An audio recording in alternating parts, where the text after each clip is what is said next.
I don't know what to do. Oh, you can see me. All right. I can see others too. I don't know what to do. Oh, you can see me.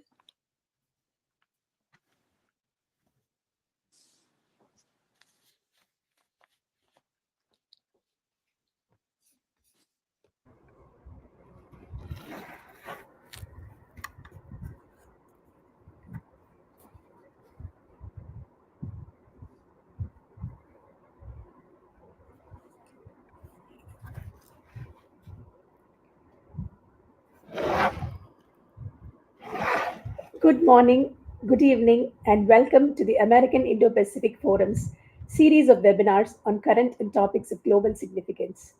I am Dr. Rasita, one of the experts at the forum. Thank you for joining us from across the world. We are thrilled to have you here as our co-participant for our discussion on Can Pakistan be a democracy? Before we begin, a short brief on who we are. American Indo Pacific Forum, AIPF, is a group focused on strengthening American Indo Pacific relationships in the background of quadrilateral security dialogues and cooperative strategies in multiple spheres such as security, policy management, free and open Indo Pacific, etc. We are spread across the United States and have chapters in various states. As a group, we look forward to presenting the quickly evolving Indo Pacific theater and the challenges, solutions, and preparedness of the American Indo Pacific Alliance in the region. Today, our webinar was for 60 minutes. At the end of the panel discussion, we will open the floor for questions. We request the audience to make a note of your questions and type it out on the chat box. Try and limit your questions, keep it short and to the point. Because of paucity of time, the questions will be moderated. So we are going to dive deep into the discussion right now. On February 8th, Thursday, Pakistan, a nation of nearly 250 million people, will vote to elect a national government and members of the National Assembly, the lower house of parliament. Pakistan operates under a federal parliamentary system. The political landscape is marked by a history of military rule, democratic transitions, and a complex socio political fabric.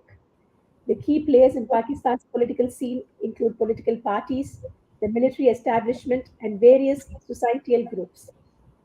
Three major candidates have announced plans to run in the parliamentary elections in the hopes of leading the next governing coalition as prime minister. However, only two are eligible for election. Nawaz Sharif, the front runner, three-time former prime minister who recently retired from exile in the United Kingdom, Bilawal Bhutto Zardari, the son and grandson of former Pakistani prime ministers. Bhutto is the candidate for the centre-left Pakistan People's Party, and Imran Khan, by far the most popular politician in Pakistan and the last elected prime minister, but he will not be on the February ballot. Joining us today are analysts from Pakistan, United Kingdom, and the United States. Let me make a brief introduction to our panelists and we will dive directly into the discussion. Joining us from Ground Zero, we have Mr. Muzammil Aslam. He is the spokesperson of Economy and Finance, PTI, one of the three major political parties in Pakistan. Previously, he has served as a spokesperson to Finance Minister Shaukat Tareen. Professionally, he was associated with capital markets and worked with all the leading brokerage firms in Pakistan. He appears in the national media on leading political economic issues. He has obtained his MSc in economics from the University of Bath, UK. Joining us from UK is Iqbal Latif, a businessman who has a lot of interest in the Pakistani political scenario. Uh, Joining us from the United States is Ms. Nausheen Ahmed, who is a developmental manager at Obat Helpers, a non-governmental international non-profit organization working in Washington, D.C. Joining us is also Shekhar Tiwari, who is the chairman of the American Hindu Coalition. Welcome everyone to the show. Thank you. Thank you, Dr. Rasita. Thank you very much. Thank you. We will go in the order of Aslamji, Iqbalji, Naushin ji and Shekhar ji. The elections in Pakistan come amid a spiraling economic crisis and a worsening security situation. What key factors do you believe will significantly influence the outcome of the upcoming Pakistan elections? And how might these factors impact the political landscape? In your analysis, what are the major policies that the candidates are likely to focus on, and how might these issues resonate with the electorate? Over to Aslamji. Okay, thank you, Dr. Saiba. Thank you very much for inviting me. And I try to be an independent analyst rather than talking like a PTI spokesperson. So, your audience will get the exact picture what is like at the moment in Pakistan. So, moving forward, I believe the current election will have a lot of things. First of all, it will be based on the current economic conditions, rule of law, rights. When I say rights, it includes human rights, uh, voting rights, freedom of speech, etc. That is the public perspective. And they are, for the first time, public, they are not going to vote for their family member, their brotherly member, or any ethnic vote. First time in Pakistan, what we have noticed, and this has been generally acknowledged, public now they are more like open to their rights, etc., and especially the economic conditions. Number two, as you asked me, what are the factors that will affect the electoral process? I think election commission role will be the key, and as it has the sole responsibility to oversee the entire election process. At the moment, there has been a lot of complaints, uh, primarily led by PTI, and which is actually true. There is no level playing field allowed to the PTI party level, leadership level, uh, candidacy level. Even the candidates are not allowed freely to campaign for their elections compared to the other party members. So, the key is with election commission, and it has all the power to provide level playing field. But so far, they has not been. Despite they claim that every party has the equal level playing field, but in on the reality basis, it's not the case. Secondly, security at the internal level and at the border level. Both are the key for these elections. There has been question marks about the internal security. There has been some uh, killing, assassinations, some tension at the border recently. What we saw at Iran border, India is a constant one. No need to mention that is very important.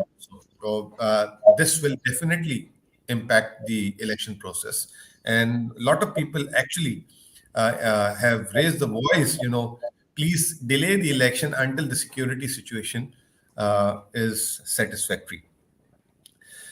Then, the third factor, which is very important, as you mentioned in your intro as well, three parties, Nawaz Sharif, People's Party, and PTI. PTI actually is struggling, although I don't know on what account you mentioned Nawaz Sharif is the front runner. I think it was and it is Imran Khan and his party is the front runner because it is not only the popular party, people believe in his faith. So, the recent decisions, especially blocking PTI symbol, uh, difficulties in filing the election nomination papers, and our candidates are not allowed to do, as I mentioned, freely elections. So this will obviously impact the election process or overall. So I think I should stop here. And already the people with few seconds, already independent people, they are saying the upcoming elections will be the most controversial elections if there will be, situation not improve in favor of PTI, if their candidates, because majority, almost all PTI candidates now they are running on independent symbol, and plus they are not allowed to do campaigns. So people are talking about actually they are questioning about the authenticity or the credibility of this election. So that is the current situation at the best I can explain you. Thank you so much for giving us the ground report, Aslanji. Over to Iqbalji. Please let us know what do you think are the issues that will matter in this current election, upcoming election. I'm a little surprised what Aslam is saying, because it's not neutral presentation of the picture. I'm not a political party person. He's a spokesman of PTI economic wing, so I can understand that. And the misrepresentations that PTI is known and is the hallmark of PTI, I'll be very open about it. I think there's only one standard on which these elections will be judged. I've been a political student of Pakistan since 1987. I'm older than most of people, young people from Pakistan. I'm an older man, but I can highlight few factors that I have been a part where Zulfikar Ali Bhutto was arrested. I was in 70 Clifton that day, and I have been a part when I've seen how the governments have been overthrown. Imran Khan came to my house in 2006, and when I was helping Shaukat Khanam, and I could gauge him up then. I have seen him for 1 hour at least. He stayed for a dinner, of course, in Islamabad, and I used to have a house in Islamabad. So I have a very close understanding of the gentleman in character. He's a great cricketer, great swing bowler, extraordinary player in all aspects of life, extraordinary character. But he's not a politician, with all due respect. And secondly, when it comes down to the idea that he is not a product of army, he is a product of army. I know General Shuja, I know General Zahirul Islam, I know General Faiz Hamid, in terms of he's a product of them. The first Jalsa in Lahore, which gave him the credibility, was organized and engineered by the Shuja Chota, we call him, Dina, ISI. He was a product of them. He was in Hamid Gul. He has always been known for most repressive, aggressive situations. He's never a liberal. You portray them, it's a very strange thing. He's portrayed as a liberal and an open-minded person. He's the most inward-looking introvert person as I've come across. He plays on both sides of the wicket. He will go on the off-stop, but that is not he's a product of the army. Basically, I have seen him when his reports on General Bajwa. For 3.5 years, they have been talking about praising General Bajwa as if he's born as an angel. Praising General Bajwa 24/7, we are on one page. His whole entire struggle since 2021, since 22 with vote of no confidence was based on the fact that he lost his coalition partners.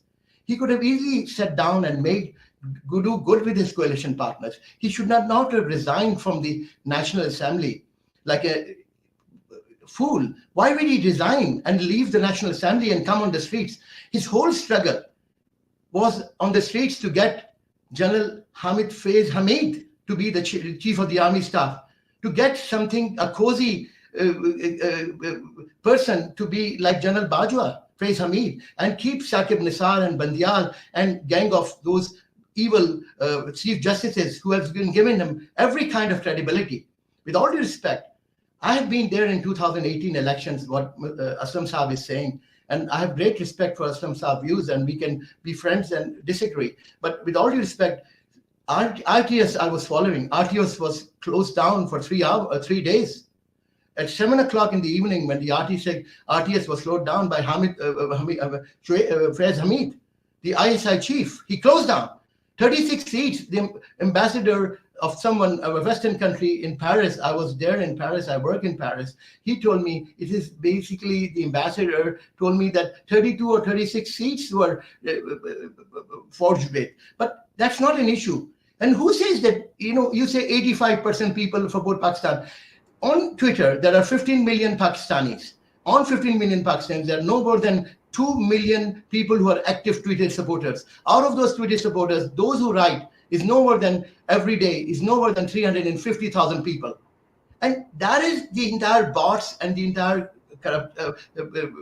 representation that you talk about. Then to talk about as far as the future of Pakistan is concerned, yes, it is exactly managed the way it was managed in 2018 by ISI. I agree with Aslam. Exactly. The way he was a born child from the womb of ISI, Imran Khan, he was exactly, today we are seeing the same conditions. But why would he go with a fake bandage? There is no wound. This X-ray is available. I challenge. I put my whole line on that. There was no wound. For 12 months, to make a fool of a nation that I have a wound and a fracture, there was no fracture. And when the ISI caught him, he stand and running up. Then for keep a bandage for 12 months to make a fool of a nation, 250 million. I feel offended. I feel offended. My intellectual discourse is hurt. I'm a human being. Don't treat me like a dastardly person. How can you do that? Thank you, Iqbalji. Then- Very strong views coming from Iqbal Latif. Tell you this. When was the last time you've heard any views about this? With all due respect, karma is a bitch. When you come out and street on the road, your whole purpose was don't appoint COS, Chief of the Army Staff. What is this democratic movement? Don't appoint the Chief of the Army Staff. Appoint Hamid Thank Shah. you, Iqbalji. We will now go on to hear the views of Nausheen Ji from the United States. Nausheen, what do you have to see? What do you have to say? Sitting in the United States, what is your view of the upcoming elections in Pakistan? What are the major issues that you think should matter to the Pakistani people? So thank you so much, Dr. Asita. And I'm here as on one express my, of course, opinion as an American citizen, Pakistani American citizen, where we have a big concern about people of Pakistan, like how they are feeling now. So we, of course, wanted to see the democratic election and free and fair election in Pakistan, and people or the citizen of Pakistan have a right to choose whatever they wanted to and develop or create a democratic, strong government. So that's why we are really concerned, because we are witnessing, we are seeing everywhere the pre-poll rigging and the evidence Brother Muzammil just mentioned. There are so many incidents, in hundreds incidents, where people are not able to submit their nomination papers. They are not even allowed to run their campaigns. So they are the key factors. This is the answer of your actual question is, they are the key factors where we can see there is no democracy in Pakistan right now, and there are no such freedom of speech. There is no rule of law, or people are even struggling for their own rights to be chosen, to be electing anyone, or how they can move forward in this process. So there is no such freedom.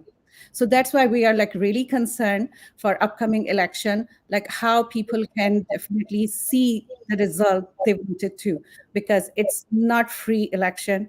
Election Commission is not totally freed. They are greatly suppressed and have heavily pressure on that.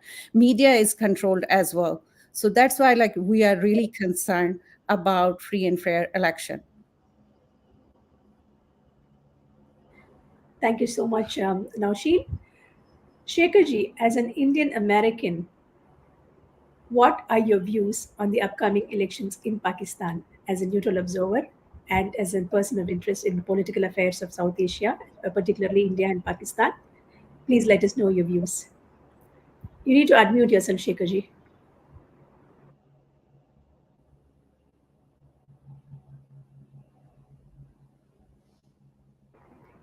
Shekharji, you need to unmute yourself.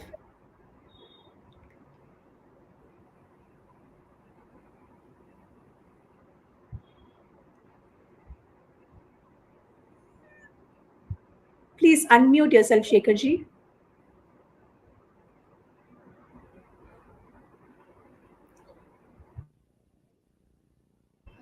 We'll come back to Shekharji later. Let's go on with our discussion. As Aslamji mentioned about the economic crisis currently prevailing in Pakistan, Pakistan, as we know, was at a risk of economic default for much of 2023, and chief among the challenges the country will face is sustaining recent signs of economic recovery.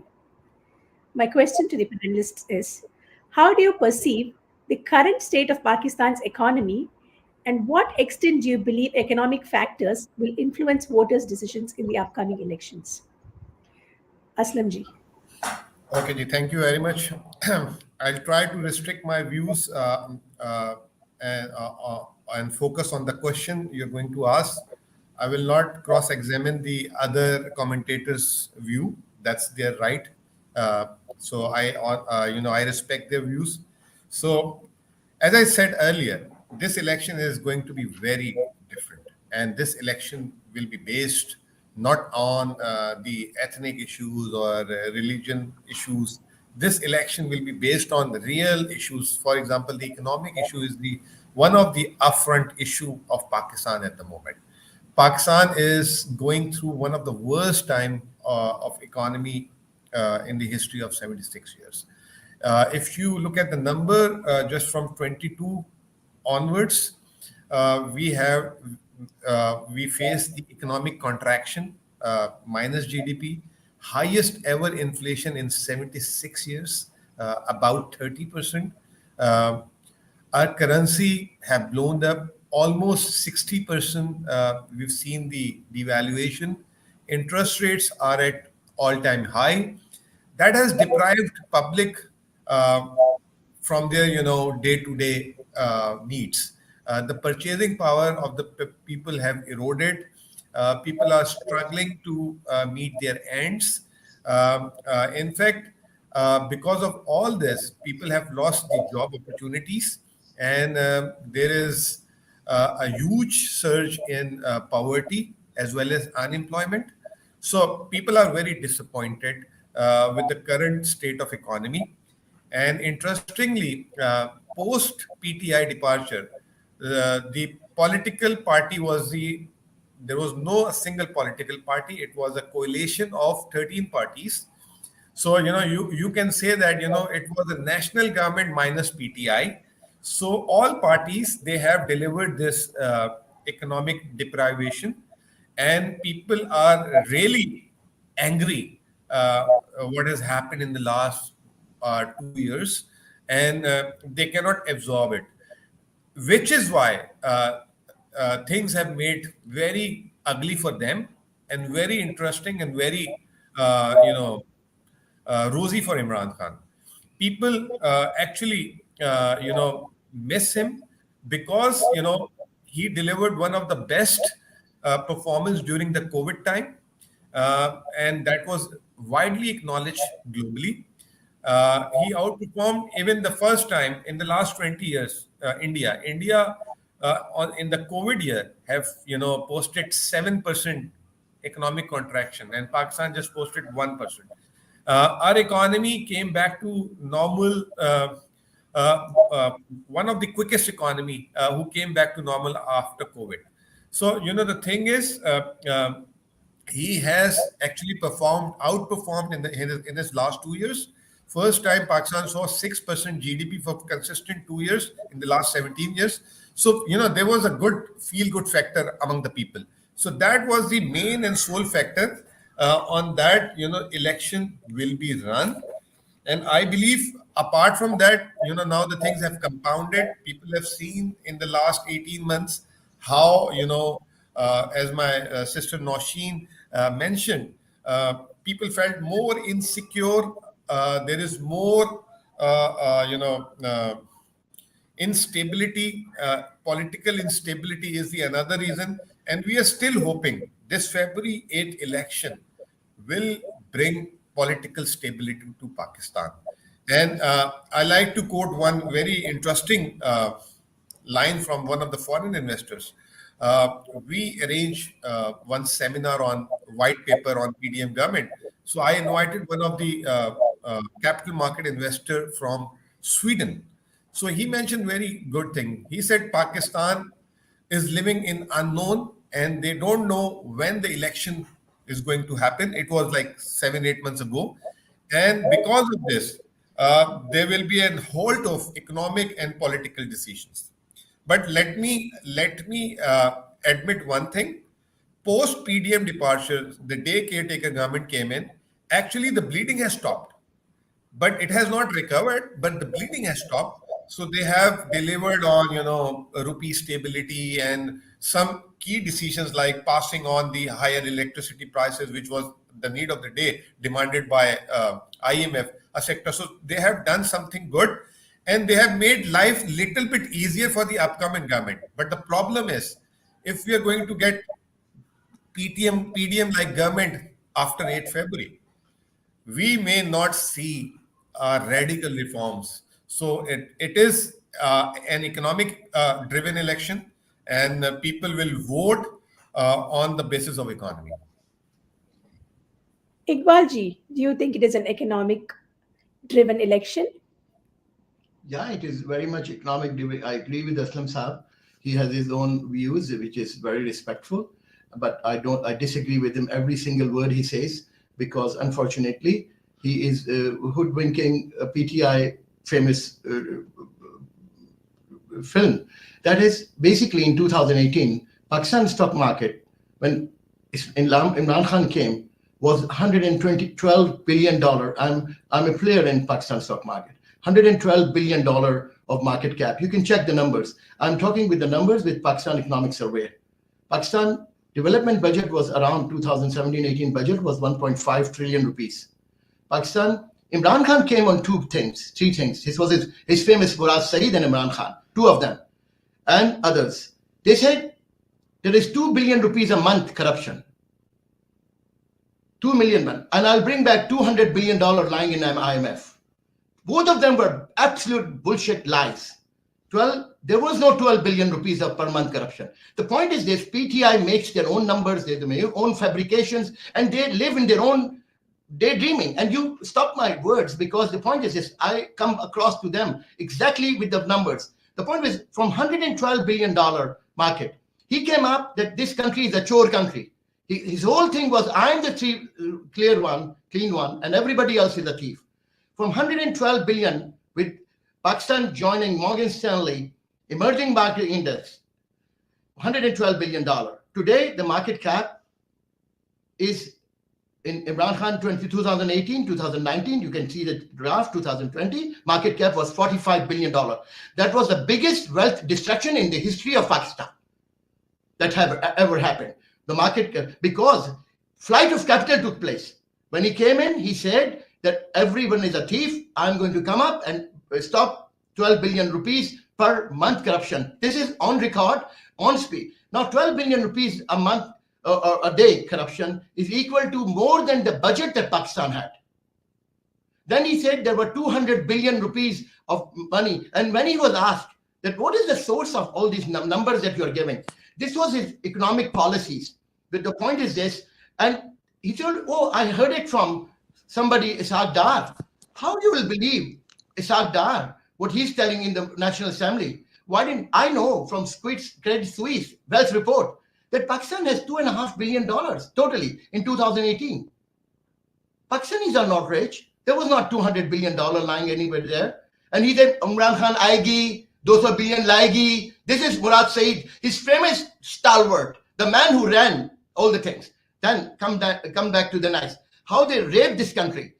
They brought $55 billion of wealth destruction from $112 billion. Still, market is at $55 billion. On the day when the Supreme Court Justice of Saqib Nisar and Kosas came, the market was $112 billion. Check it out. And today, it is not recovered to $55 billion. Then they come up and said that we will. What did he start it with? Good enough. Murgi anda degi, ande bache denge. This was a small ande, and then katte. This was registered National Auditorium economic policies. This was recorded. The point is this: to say that Pakistan economy recovered. Pakistan economy is still $357 billion.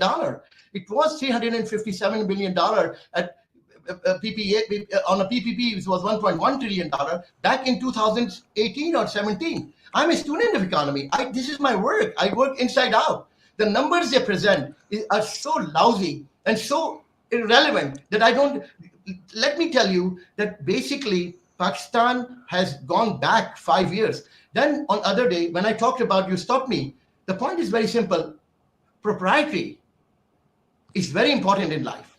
What you say, you should believe in. How can you have a no wound and then you tell 250 million people there is a fracture in my bones? How can you work on a basis of bringing another army general to rule you? If I say now, you say there's no freedom. It's all nonsense because Imran Khan cannot say what he wants to say. I talk like Imran Khan. I have a loud voice like it. I say, Asim Munir Murdabad. Nobody will say anything. Nobody will say anything. I can go tomorrow. I'm going on 7th to Pakistan because I'll use my vote. I say Asim Munir Murdabad. He doesn't care. I'm not Bhutan. It's not Russia. It's not anywhere else. This whole idea that democracy is what PTI defines it is wrong. In Pakistan, we can talk against our generals. I can talk against, as a human being, I can talk against the ICI. I talk to lieutenant generals. I tell them you're wrong, what you're doing. When they were supporting blindfolded Islam, I told one of the journalists, blocked him on my Facebook. I said, you are wrong. And that name is start with H and end with A. He was corps commander. And I told him, you're wrong what you're doing. Basically, the point is, Pakistan is able to talk. They were the ones who introduced. They have given all their 3.5 years big bhashans to everybody. How good is Bajwa? He offered them in Islamabad a second term. If they were so bad, they had the military rule to perpetuate. They're worried about Pakistan. They should be worried about the lies they conduct 24/7. They should stop these lies and talk about where was the 12 billion? What was your economic plan? What was your $200 billion? Where are they? They were the first. And then what they did to Pakistan. 3 of them. This Taimur Jhagda, the Laghari, Mohsen Laghari in Punjab, the finance minister, and Chaukat Tareen that he was advisor of. They wrote a letter to IMF not to allow, so that that provincial governments will not support. Will any provincial government in India, if they would have done this thing to the central government, would they consider to be fair? They made it a condition that if you don't release Imran Khan, if you don't make it easy for him, if you don't bring what he wanted to say, basically there was no shot. There are no bullets in his foot. The whole idea is that we have been presented a false story and we have perpetuated that. And not, that the point is this, what he's facing is karma. Basically, he should have not sold that watch that he sold. He should have not done that. I work for the Kuwaitis and Saudis. I don't sell my watches. I don't do that. There's a propriety within life. He should have been whiter than Caesar's wife. His wife should have been like Caesar divorced his wife Pompeius because he said, how can someone blame you? He came from Riyasat-e-Madina, the concept of Riyasat-e-Madina. He should have stayed clean from all these nonsense what we are hearing now. I don't care about cases. I'm not going to bring that. With all due respect, this Pakistan economy has been destroyed by these very same people who they had two issues. One was billion tree. For last 3 years, I'm raising a case, big case, 1 billion tree tsunami. It was total lie. I have not been able to find even 5 million trees in Peshawar. Second was KPK, their government was 9 years. They started with 98 billion rupees loan. Today, KPK has 989 billion rupees with their BRT, which he used to call Jangla bus, costing 3 times of Lahore and completely bankrupt. KPK province is completely bankrupt. That's what Taimur Jhagda did. So I'm sorry, with all due respect, PTI needs clear numbers, clear people like us to tell them, stop your nonsense. Thank you so much, Iqbalji. Aslam Saab is a good man, but I wish I can sit with him in Pakistan and talk to him face to face. Thank I you, love Iqbalji. him, and you should love me, sir. Yes, because of paucity of time, I would like to keep It's my duty to be clear because there is a lot of propaganda. We have enough of propaganda. All social media. PTI is not supported by 85% people. Your banner is wrong. And you are putting that banner. Thank you, Iqbalji. We will come to that. PTI will lose their vote this time. In 2018, they won because of Bajwa and Hamid Faiz. They want him back. They love him. They love army. They want the army rule. Mia Nawaz Sharif does not want army rule. Back to you, Iqbalji. I'd like to give this opportunity to Naushin ji to air her views Naushin on ji is what beautiful. does she think is the economic state of affairs in Pakistan and how it is going to affect the Please, voters. be 1 minute back. Naushin ji, do you think Thank you. Thank you, yes. Rasita.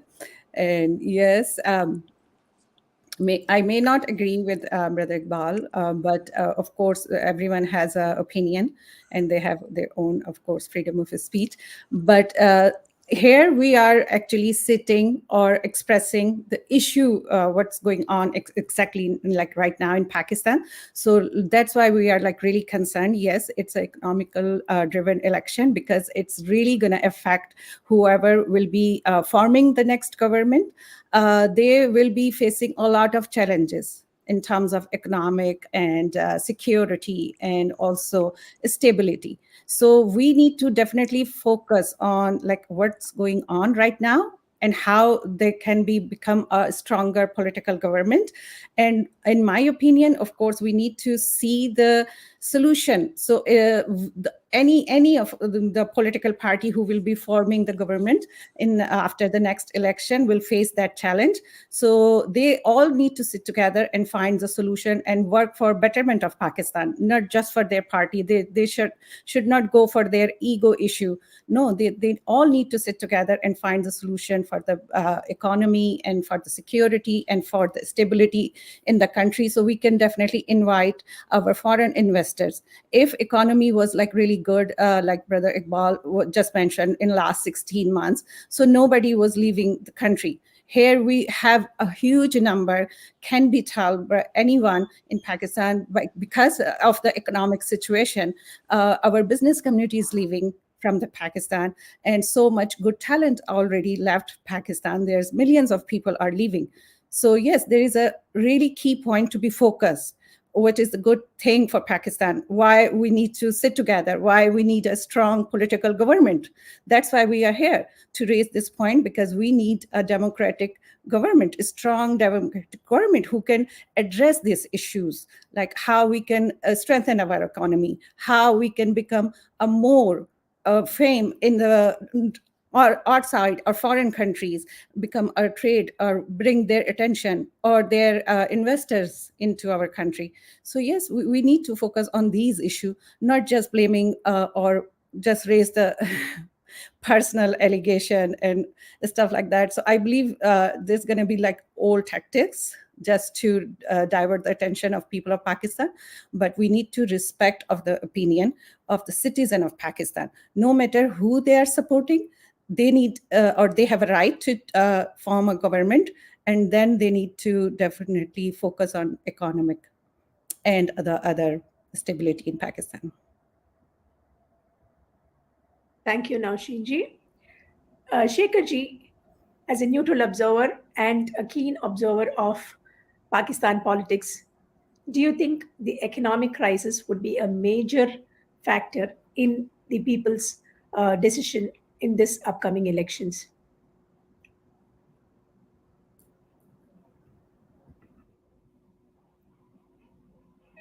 Shekhar ji?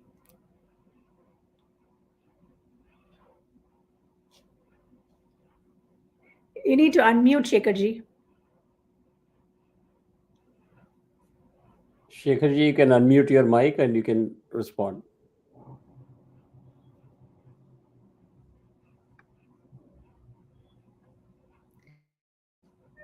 I'll move on, and we will hear Shekhar ji's views at the end, because he's a neutral observer and he's not voting in the elections this time.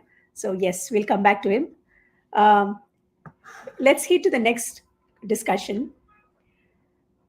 Since the 2018 elections, general elections in Pakistan, more than 22 million new voters have been added to the voter list, and 56 million registered voters, that is 44%, are between the ages of 18 and 35. The median age is very young compared to the leadership age of around 70. So, how do you assess the role of the youth and social media in shaping public opinion and potentially swaying voters during this election period? Muzammelji. Okay, Ji, thank you very much. First of all, this election, in this election, almost 50% of the people are going to vote. Almost 125 million people, there will be voters in Pakistan. And the new vote addition is, as far as my information concern, is between 30 to 35 million. And they are going to vote first time in their history, and they're very excited, to be really honest. And they have not they have not seen, for example, I was born in 1977 when Bhutto was hanged. So I read about Bhutto only in books, or heard from other people. I don't know exactly what has happened at that time. When Nawaz Sharif came into the power first time in 1991, I was like 14 years old. So what we have seen is whatever he has done to the economy, like he claimed, he built motorways, etc., etc. That never admires me. For example, people, I'm not in youth actually. I'm above. I've crossed my youth level, so I'm a middle-aged man. But here in youth, Imran Khan is popular because he talks like them. He don't talks like aged person. He talks like them. He talks about them. He's a kind of motivational speaker. So which is why he's very popular among youth. Although lot of youth, if you talk really or talk about religion with them, they don't take interest. But when it comes to Imran Khan, and if he talks about religion, they take interest. So that's his charisma. And he worked a lot on youth, not only on youth, also on female. So the biggest voter camp this time going to be a females, more than 50%. And youth, as you mentioned yourself, I think up to 35 age is more than 50% voter list we are going to have. So the point is, they all, Pakistan have almost 180 million people using cell phone out of 250 population. That's a huge number. And majority of the youth, they are using social media and all the networking sites. So what Imran Khan does is he is the trendsetter. He did Twitter Space for the mature people. He did YouTube when there was a media blackout. His book to air his live speeches. Recently, he cracked TikTok as well, and he made a record at TikTok. Within few days, he was the world highest. He had the followers in TikTok. So so in Pakistan, we have categories. In Pakistan, for sophisticated people, they use Instagram. Like higher class or educated people, usually they are into Instagram. So Imran Khan is all over at Instagram. So he's like passing on his message to them. For TikTok, there are more rural people, there are more labor class people. They enjoy TikTok.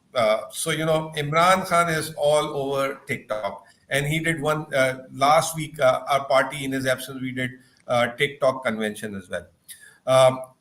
4 weeks ago, he did. Our party did first because Can we you were hear me? not allowed public conventions. So we were allowed to do. We did one jalsa. We call it convention. Social media. Although it was blacked out, entire Pakistan internet speed slowed down, YouTube blocked, but people have managed in multiple of million numbers. So in that package, what we have done is we have introduced his first ever virtual speech. So he gave the message of that jalsa to his lawyers, and his lawyers give the transcript to our social media IT team, and they his virtual speech, like he was like not virtual, actually artificial intelligence, and that amazed even people in America, and the founder of social media technology. He was the first politician who introduced this. So the point is, this is how he conquered the political space in Pakistan. Historically, people used to live in, who used to live in villages or rural areas. They don't have access to information, so all they have seen is their political clan who ruled them, feudal landlords, chaudhries, etc., bradri. Now their children, they have the access to information thanks to social media, and PTI is the only party, and PTI is not miles ahead. PTI is century ahead compared to all other parties, and I can,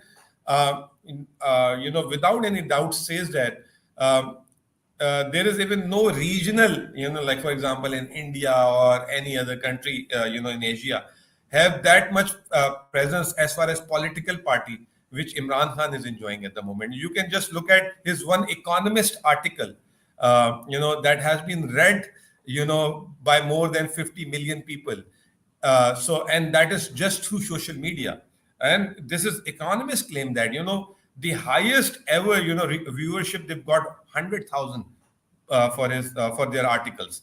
Imran Khan, one article crossed more than 50 million. And if they are bots, I have nothing to say about it. So social media is the dominating scene. In fact, if you're going to go to YouTube, and if your program is going on YouTube, the first ad might display Imran Khan political campaign in your YouTube. In my YouTube channels and other, in fact, PMLN official page, the first ad you can see PTI Imran Khan's ad. So, this is how we have dominated this scene, and that is the strength for us. And the, opponents are very, scary, and which is why we have seen 3 times internet shut down in the last 2 weeks, and we may see probably more till the election, or day or 2 day after elections.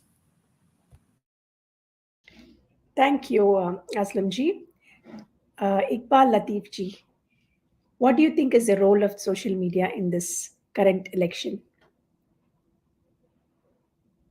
You're on mute. You need to unmute yourself, Iqbal ji.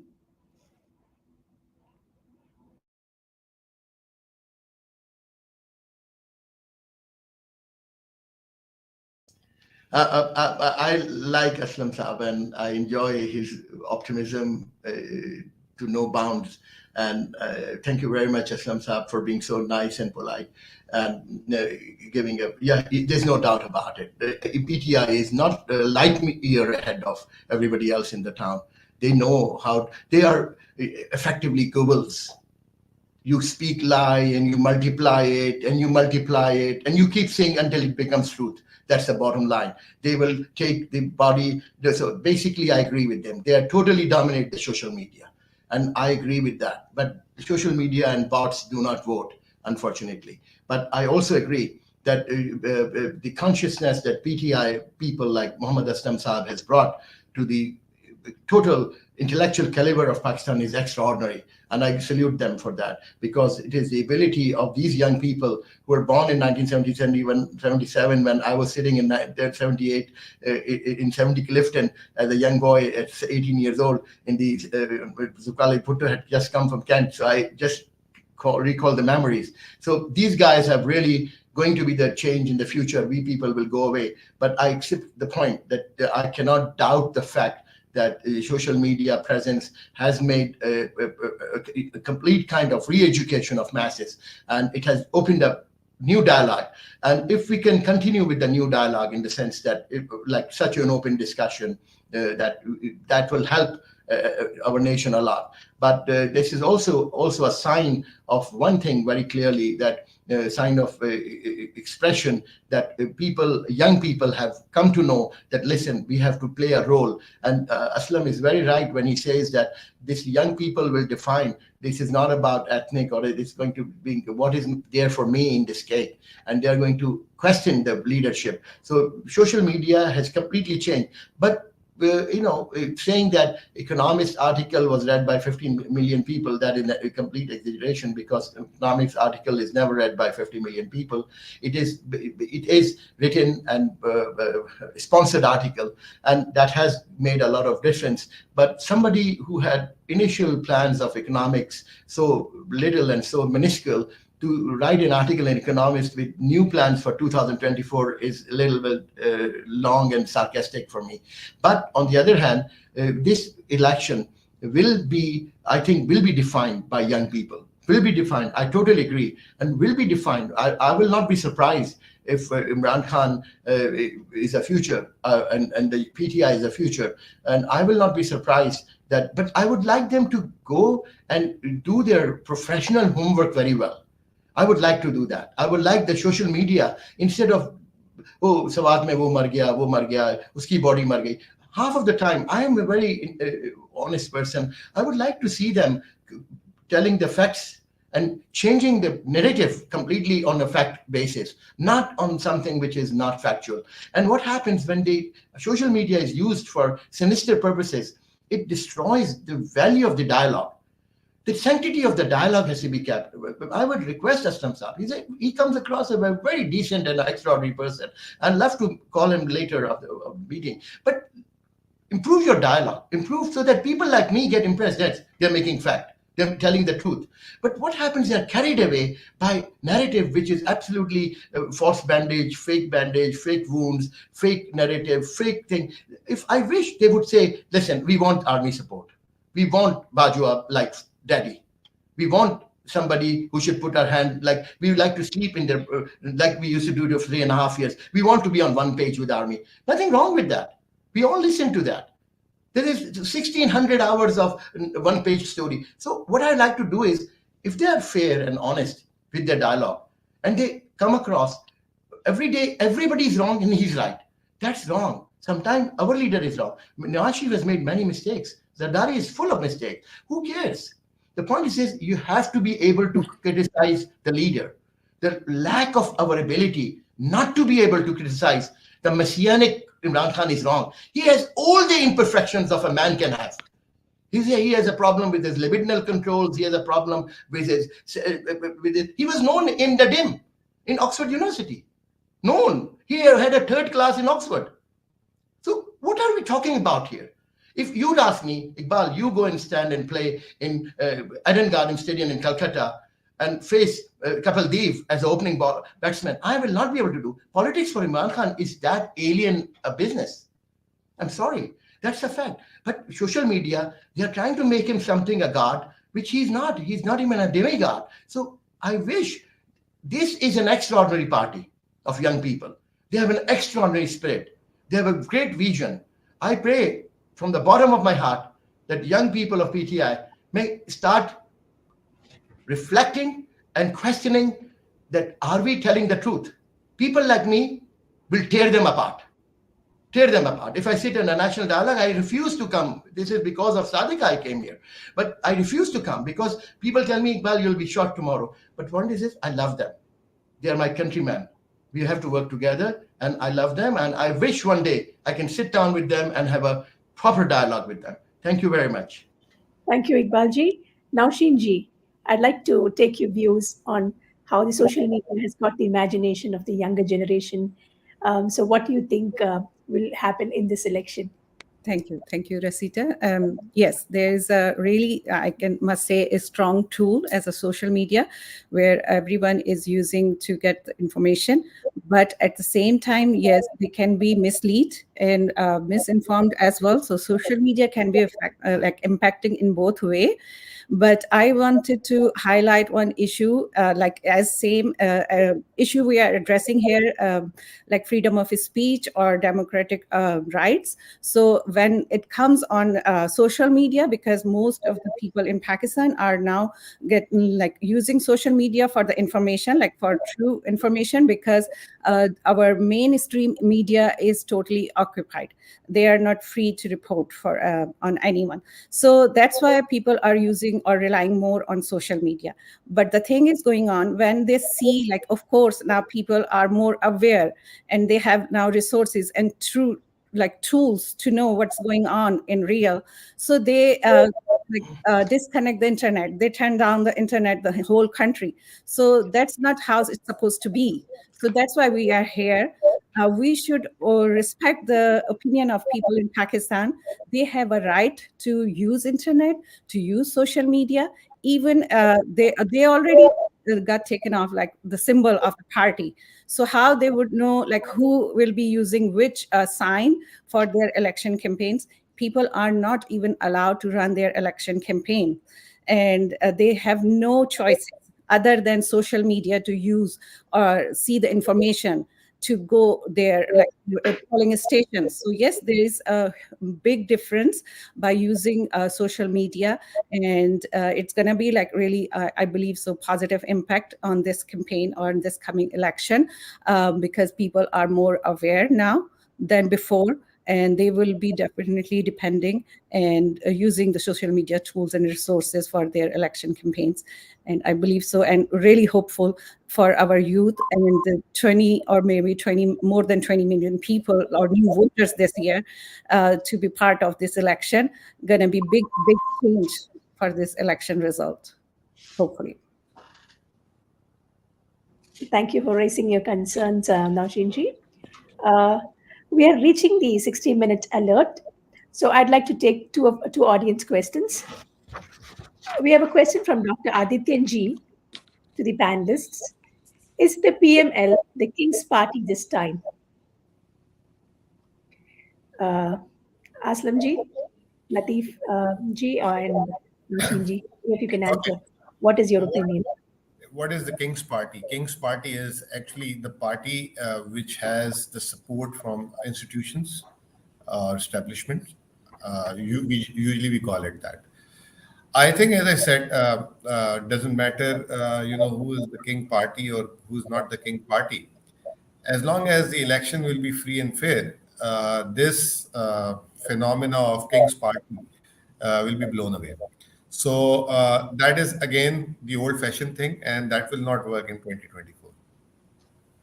I think I agree with Aslam Saab. I think the King's Party is the party that was what was from 2011 Imran Khan was and PTI was, and 2018 was definitely a King's Party.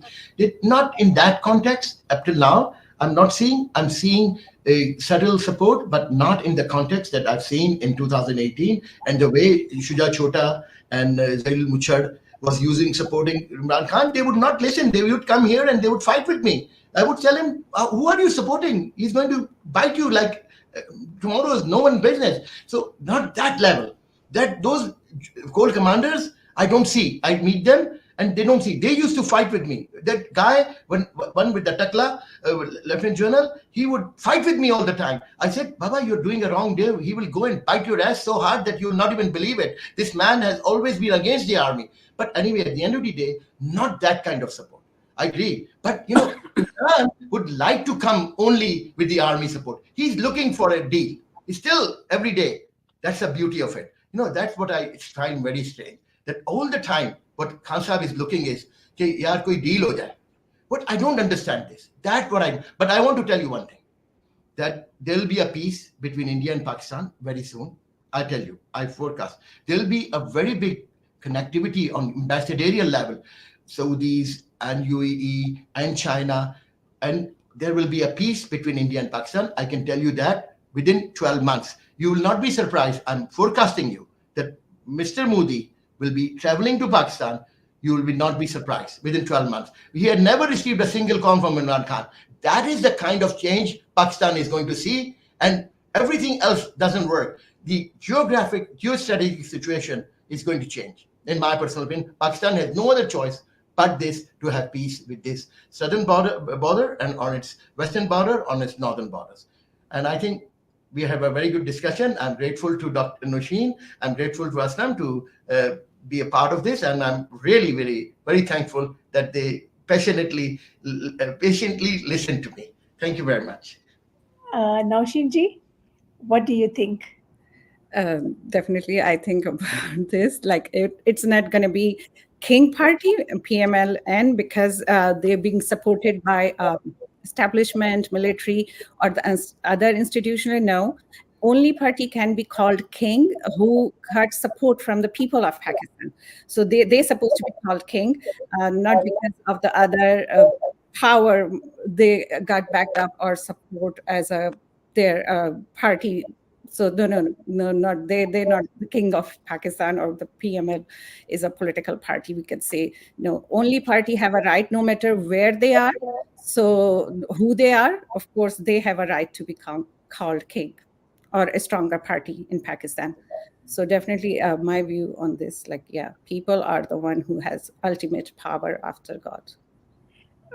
We have reached our 1 hour limit, but we have some questions from the audience, 2 more questions. Sure, So we ma'am. will continue for the next 2 questions. We have a question from Darius. Will Pakistan restart trade with India and normalize relations? Any of you can answer it. Sure. Any political government, like I always see, and in my, like, of course, whatever the age is, always political government is the best source who can develop a really friendly or tradeful relationship with the neighboring country or any other country. Not the martial law, not the military forced government can do that. So that's why we are here to support democratic government to develop and deliver the tradeful relationship with the other countries. So no matter if it's PMLN, PMLQ, PPP, or PTI, of course, they have a complete strength to deliver. Aslamji or Latifji, do you want to add on to it? Or we'll move to Okay, the next. I think, I like to say, I think I'm sorry, Aslam. Go ahead. Aslam, go ahead. okay, I like to say, the trade with India is very important, and both countries will benefit out of it because geographically, we are just like only miles apart. So, if there is any shortage in Pakistan, we can get in few hours. If there is any shortage in India, for example, recently India had floods, so they have shortages of vegetables, rice, etc. So they have put the ban on the exports of all these products. So we can always provide them. Likewise, we had the flood last year. But the thing is, India is a huge country. So opening trade with India, the balance of trade will definitely advantage India. So, we need to work out, how it equates or it helps Pakistan, the way China is helping us, because China is huge, balance of trade is in China favor. So they are helping us in a way. So the important for this is we both countries need to sort out our political issues. So that is more important. And and we have to work this on a very war footing basis.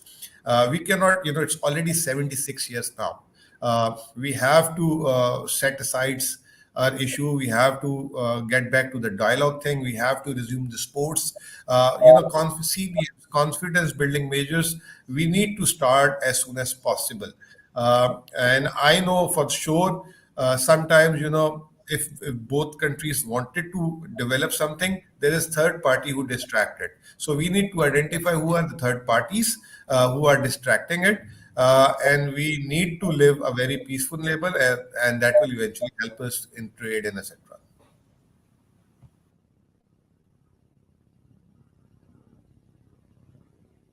Iqbalji, quickly.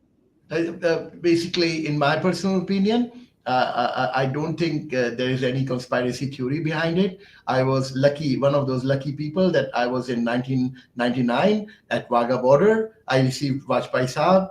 I had an honor to be with him because I was with Mushahid Hussain and others, and I was in the dinner, that Shalimar Garden dinner, not Shalimar Garden, the Fort dinner.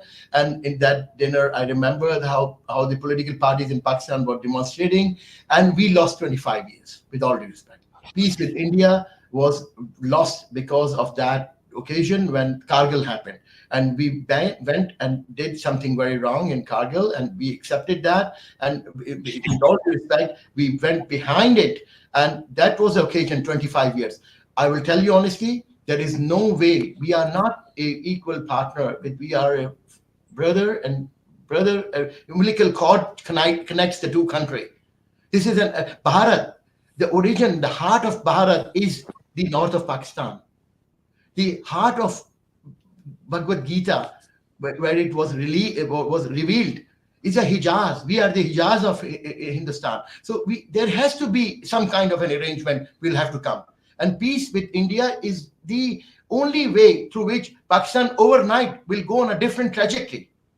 That is what I'm telling everybody, that we are 1.2 billion people, with 250 million. We want to change the trajectory. India is, its heart's lies. Today I was with somebody very, very senior with Indian, who had one of the largest IT technology company with 400,000 employees.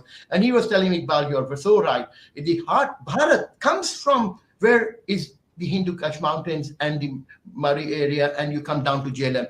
I've been to those Tear of Ram temple. So Ram Mandir has become a biggest hit in India. I think that we have so many tourists. I was born in a city called Sakkar, which is Sadhu Bela. Tirath Ashram was the biggest ashram. When the people, the Brahmins in the Himalaya mountains decided that they saw in a dream that there is a river divides, Indus divides into two. Indian name comes from Hindustan, comes from Indus. So our future is together. It is in our hands. Either we love each other and come together without war, or after the war we'll come together, like Europe. It's better for us to sit down and have these dialogues.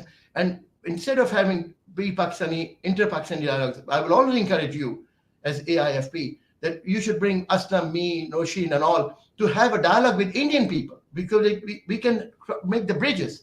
We are different of opinion, but we are together as far as our nation is concerned.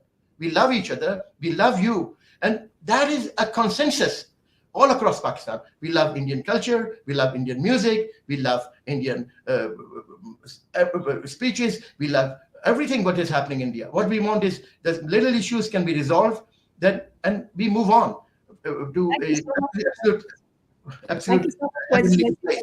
I hope one day, I hope that there will be peace, and peace that I can go to Lahore to Delhi, and Delhi can come to Lahore, and Bombay can to Karachi, and the real estate values in Karachi and Lahore become like Delhi and Bombay. That is my future. Thank you so much. Very much. I hope so. Message of You all agree on that. PTI, PP, everybody. Thank you so much for that wonderful message of positivity and peace. We will take the next two questions as rapid fire. So I would request the panelists to just give the answer as yes and no, because the questions are in that range.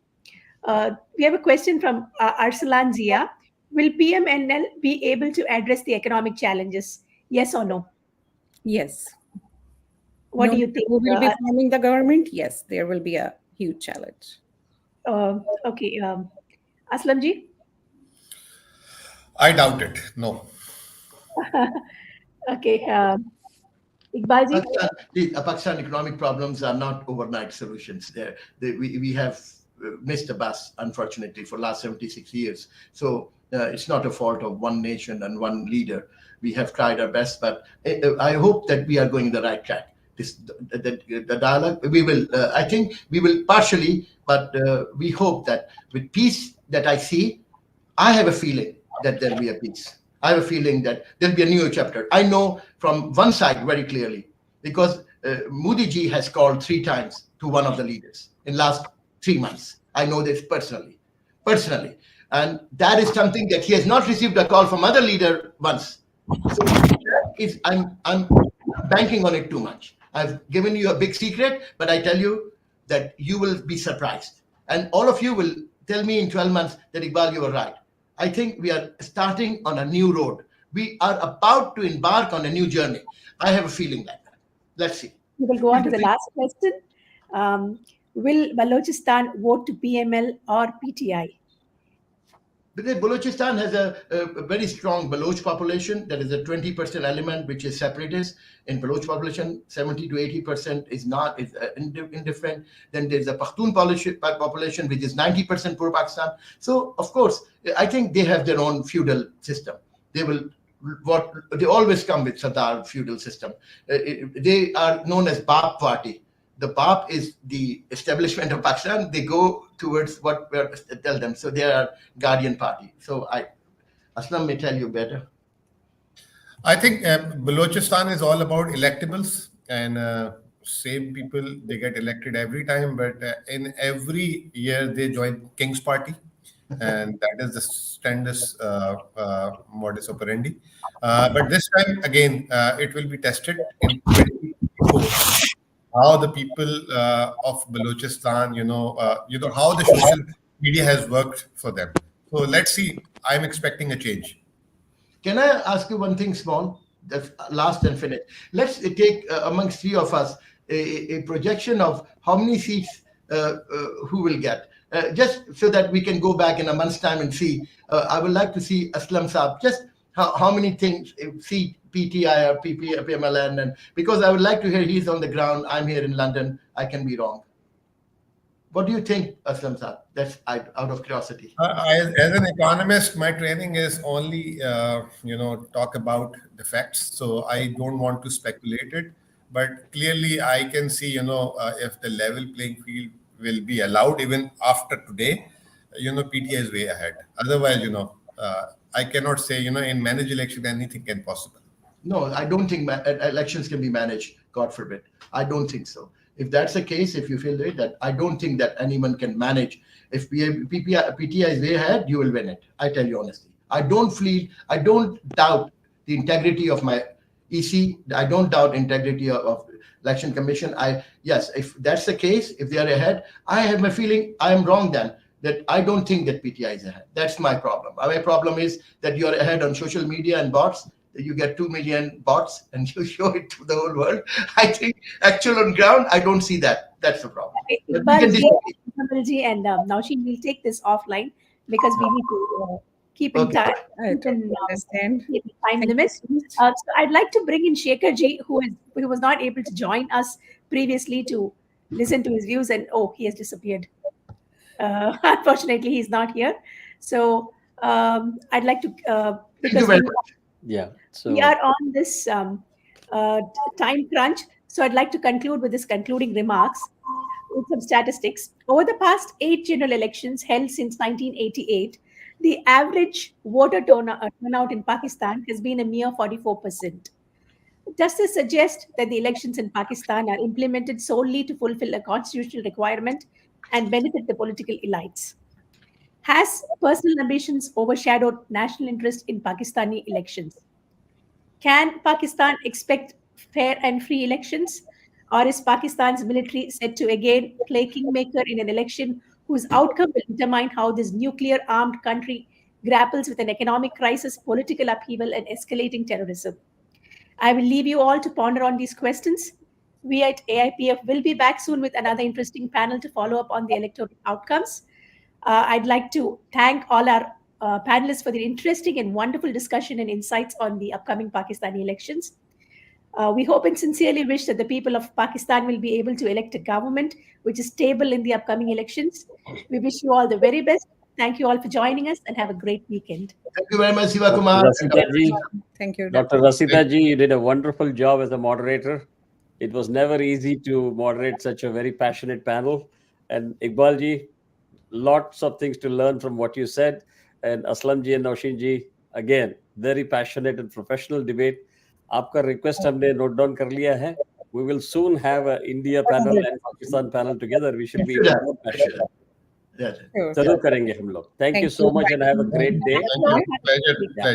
Pleasure having you all. Thank you. Thank you, Aslam Saab. I hope you keep in touch. Nausheen, it was a pleasure.